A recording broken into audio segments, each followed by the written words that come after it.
her throat. I groaned into it. Sexiest fucking collarbone ever.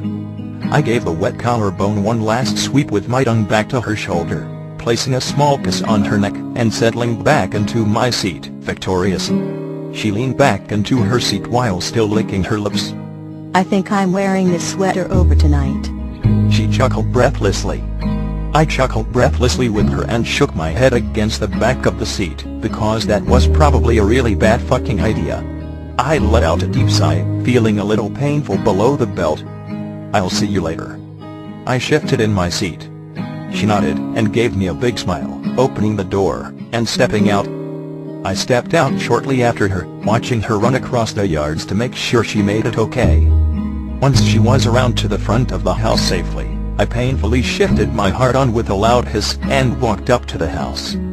I snuck to my bedroom, afraid of being caught in my current condition. Once I made it, I peeled off my jacket and went straight to the bathroom, shedding my clothes and jumping into the shower.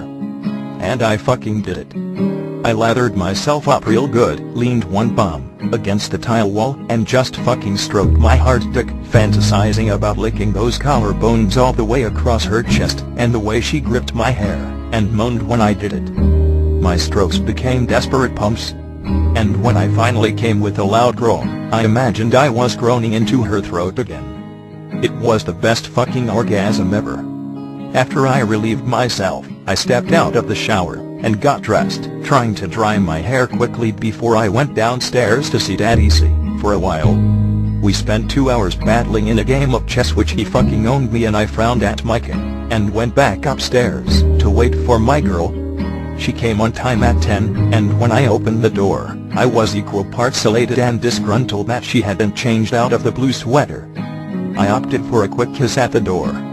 My allotted time for jerking off had come to a close when she arrived.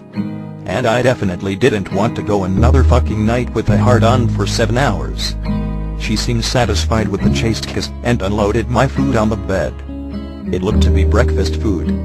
Fucking delicious pancakes and bacon. Before she walked to the couch, I grabbed her arm and kissed her again, a little more roughly.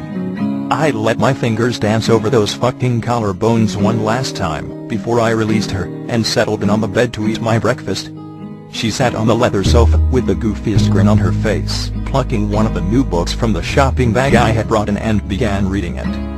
I hummed and moaned at the pancakes, wondering how someone so fucking perfect like my girl could even exist and want to spend time with an asshole like me.